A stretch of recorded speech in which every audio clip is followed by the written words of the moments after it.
friend and colleague and great son of the soil, Professor Ivelaw Lloyd. He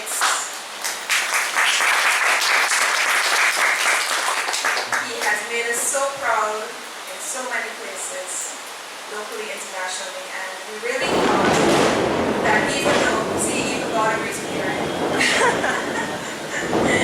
God wants a very conservation of that, right? So even though his trip here is very, very short, it's just about 3 days long, and because we were really trying to pin down something that he could do and would do publicly, we were only able to do that on Friday, and so the late push to get something done. But I assure you, the event is being recorded and it will be online on Moray House's website. It will be distributed to the media, and Professor is going to have a copy as well. So others will be able to share in a virtual way. I insisted on Ivelaw doing this, though he would have been humble and protesting, because there's a lot that I personally do in terms of my own academic work and activities of his, and I was just on the behavioral side of the drug issue and crime, but also because I believe it's important for us to grab any kind of erudition that we get passing through the soil, even if it's for 15 minutes.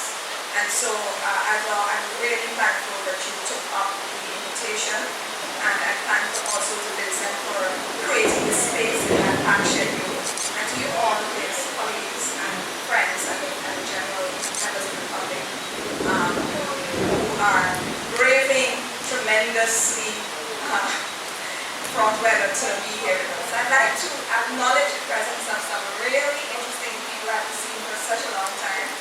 I think I've seen Wesley Curtin in the back there, Professor Lutchman, past Vice President of the University. I just saw Eric Phillips walking here. I see Mr. Austin. I see Mark Curtin, who was my dean, and my friend and fellow SAGA laureate, Professor Suresh Moray, who just walked in. Thank you. I recognize Charles Griffith, Mike June, and quite a number of other people in the room.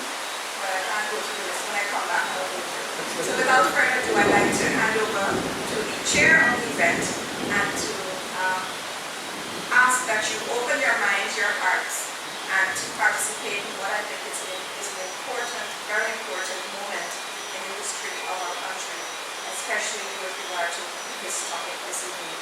Welcome again.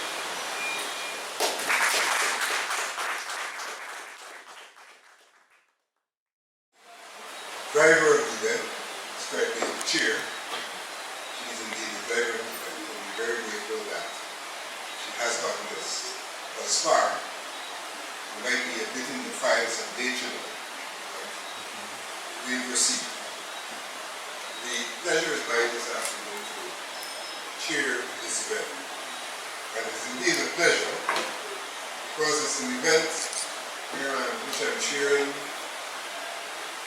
that brings me into contact with a close friend and colleague, Professor Ivelaw Griffith.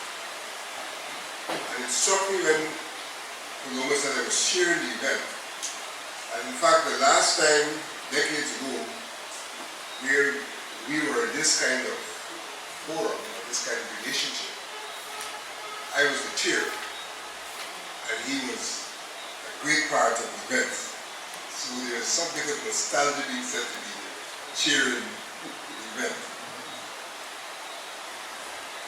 Professor Griffith has traveled a very long. I would be hard put to give you a complete biography of Professor Griffith. And I prefer to do it my way, notwithstanding the information available to me. And to say to you that Professor Griffith has a very humble beginning here in Georgetown. I am extremely humble beginning, but demonstrated at the very outset a commitment to academia, the commitment to excellence. And this is not something I've scripted or reading from the script, it's something I have personal knowledge of. Because in those days, when I was the chairman of the then Young Socialist Movement, I now became the senior vice chairperson of the organization, and also carried the portfolio for research and propaganda.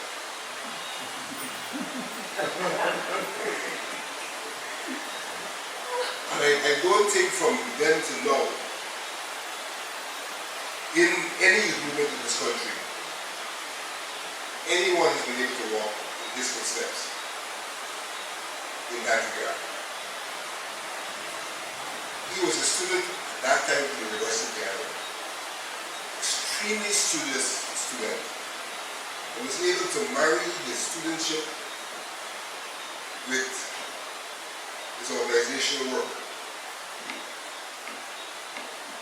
And with tremendous research for our organization, and demonstrating his potential even then, in 1978, 1979, into the editor of 2 editions of what we call the writings.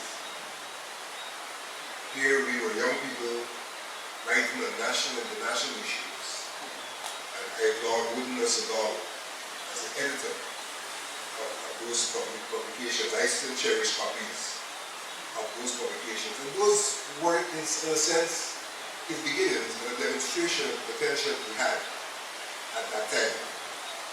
Someone who was extremely meticulous in our organization at the time. If there was a need for us to comment on any international, national issue, we could call Ivelaw. He'd go to his files and he'd have all of the relevant information on the subject matter.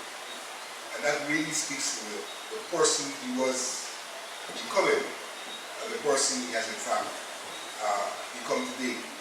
And so today we see him as someone who has excelled in academia, who has specialized in Caribbean hemispheric security, crime, and drugs, someone who has held high office in universities and colleges across the United States. As we speak today, he's the outgoing president of the Forde University. I wouldn't attempt to say how many publications he has, but he certainly is recognized internationally. And because of that recognition, the work which he's done, he's been attached to the State Department. He's done work both for the government of the United States, the Canadian government, and for a number of universities across the region and further afield. And so we are indeed privileged this afternoon to have with us Professor Ivelaw, an accomplished academic, but someone who has been Guyanese and Caribbean to the core. That probably explains his area of expertise or specialization. Always been Guyanese and Caribbean to the core. And it comes to us this afternoon, the time when the topic of which you will speak on, which is before you, touches an issue that is foremost in the minds, in the hearts, in the soul of Guyanese at this point in time. So I think this rather fortuitous that he's here to speak on this subject at this time. I would therefore like you to welcome to the program Professor Ivelaw.